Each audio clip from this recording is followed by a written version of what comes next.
When we think of brutal crimes, hardened adults often come to mind. But what happens when the perpetrators are children or teenagers? It's shocking, it's disturbing, and it forces us to confront uncomfortable truths about humanity. These cases show the dark potential of young minds gone astray. From a chilling crime committed by a 10-year-old to a teenage duo who terrorized their community, these stories are not for the faint-hearted. Can you imagine what drives someone so young to commit acts so brutal? Let's dive into some of the most haunting cases that redefine our understanding of juvenile crime. Case number 10, Mary Bell. Mary Bell was only 10 years old when she shocked Britain by murdering two boys, Martin Brown and Brian Howe, in 1968. The chilling aspect of her crimes wasn't just her age, but her apparent lack of remorse. Mary strangled her victims, and in one case, even mutilated the body with scissors. Adding to the horror, she returned to the crime scene and carved her initials into the victim's skin. Her cold demeanor during interrogations and her disturbing fascination with death stunned the public and experts alike. Psychological evaluations revealed a troubled upbringing filled with abuse and neglect, which likely contributed to her actions. Mary Bell's case remains one of the most infamous examples of a child committing such heinous acts. Case number 9, Joshua Phillips. In 1998, 14-year-old Joshua Phillips brutally murdered his 8-year-old neighbor, Maddie Clifton, in Jacksonville, Florida. What began as a friendly game turned into a horrifying act of violence. Joshua struck Maddie with a baseball bat, panicked, and strangled her to death. What makes this case particularly disturbing is that he hid Maddie's body under his bed for nearly a week, while his mother unknowingly cleaned his room. The gruesome discovery occurred when she noticed a strange odor and found Maddie's body wrapped in a mattress. During his trial, Joshua claimed fear of punishment drove him to conceal his crime. The case highlighted the fragility of a young mind under pressure and remains one of the most unsettling examples of juvenile violence. Case number 8, Eric Smith. Eric Smith was only 13 when he committed a shocking murder in Steuben County, New York, in 1993.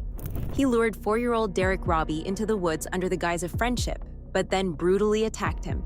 Eric strangled Derek and inflicted severe injuries using rocks and sticks. The most haunting aspect of this case was Eric's calm demeanor during his interrogation, displaying no remorse or emotional response to his actions. Experts pointed to years of bullying and a troubled home life as possible triggers for his violent outburst. Eric's cold, calculated approach to the crime stunned the nation, leaving a chilling example of how deeply emotional pain can manifest in young perpetrators. Case number 7, Alyssa Bustamante. At just 15 years old, Alyssa Bustamante committed an unthinkable crime in her small Missouri town. In 2009, she lured 9-year-old Elizabeth Olton into the woods, where she strangled, stabbed, and buried her in a shallow grave. What makes this case particularly haunting is Alyssa's chilling journal entry afterward, where she described the act as amazing and admitted to killing purely out of curiosity. Psychological evaluations revealed a troubled teenager struggling with severe depression and self-harm, yet her crime was shockingly premeditated. The brutality of her actions and her disturbing motive shook her community to its core. Alyssa's case underscores the complex interplay of mental health issues and the capacity for violence in young offenders. Case number 6, Lionel Tate. At just 12 years old, Lionel Tate shocked the nation in 1999 when he killed 6-year-old Tiffany Unick while imitating wrestling moves. What Lionel claimed was playful mimicry resulted in severe injuries, including a fractured skull and internal bleeding. During his trial, Lionel became the youngest person in U.S. history to be sentenced to life without parole. This sparked heated debates about the fairness of trying juveniles as adults and the appropriateness of such harsh punishments for children. Critics argued that Lionel's actions reflected immaturity rather than criminal intent, pushing for juvenile justice reform. The case became a landmark in discussions about how young offenders are treated in the legal system, forever altering perspectives on child accountability in violent crimes. Case number 5, James Fairweather. James Fairweather, a 15-year-old from Essex, UK, committed 2 brutal murders in 2014 that left the nation horrified. Driven by an obsession with serial killers, James targeted vulnerable individuals, including a man with a brain injury and a mother of 2. He used a knife to execute his attacks, showing a disturbing level of planning and cruelty. Authorities apprehended him in 2015 while he was scouting for his next victim. During the investigation, his fascination with notorious murderers like Ted Bundy and Ian Brady came to light, revealing how deeply he was influenced by macabre media. The case underscored the dangers of unchecked psychological issues and the need for early intervention to prevent similar tragedies. Case number 4, John Venables and Robert Thompson. In 1993, 10-year-olds John Venables and Robert Thompson committed one of the most infamous crimes in UK history, the murder of 2-year-old James Bulger. The boys abducted James from a shopping center, leading him to a railway track where they tortured and killed him. The nation was stunned by the brutality of the crime and the young ages of the perpetrators. Their trial sparked massive public outrage and intense media coverage.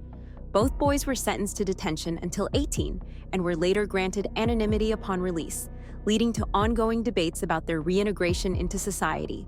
This case remains a haunting reminder of how even children can commit unspeakable acts of violence, raising profound ethical and legal questions. Case number 3, Jasmine Richardson.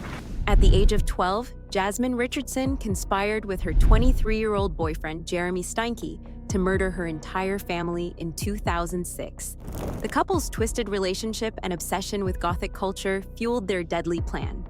Jasmine and Jeremy brutally killed her parents and younger brother in their Medicine Hat, Canada home. The shocking nature of the crime, coupled with Jasmine's young age, captivated media attention worldwide. During her trial, Jasmine was painted as a manipulative and willing participant in the murders. She was sentenced to the maximum penalty for juveniles in Canada, 10 years, including time in a rehabilitation program. This case continues to spark debates about age, influence, and accountability in juvenile criminal acts. Case number 2, Edmund Kemper's early crimes. Before earning infamy as a serial killer, Edmund Kemper committed his first murders at the age of 15 when he killed his grandparents. In 1964, Kemper shot his grandmother after an argument and later killed his grandfather to spare him the sight of her death. These early crimes provided a chilling glimpse into his disturbed psyche. Psychologists diagnosed him with paranoid schizophrenia, and he was institutionalized until age 21.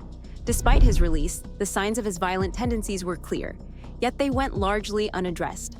Kemper's early crimes foreshadowed his future as the co-ed killer, responsible for the brutal murders of multiple women. His case highlights the importance of early intervention and psychological treatment in preventing further violence. Case number 1, murder of Skylar Neese. In 2012, the murder of 16-year-old Skylar Neese by her two best friends, Sheila Eddy and Rachel Schoaf, shocked the world. Skylar was lured out of her home under the guise of a late-night hangout, only to be stabbed to death and left in a wooded area. The motive? Jealousy and thrill-seeking. The crime was premeditated, with the girls even hiding a shovel in their car. For months, they pretended to grieve alongside Skylar's family, maintaining their innocence. The truth unraveled when Rachel confessed, leading authorities to Skylar's body. The betrayal at the heart of this case made it particularly haunting. It revealed the dark potential of adolescent insecurities and the lengths some teens might go to protect their secrets. Which of these cases shocked you the most? Share your thoughts in the comments below. We'd love to hear your perspective. If you found this video eye-opening, give it a thumbs up and share it with fellow true crime enthusiasts. Don't forget to subscribe to our channel and hit the notification bell to stay updated on more gripping stories.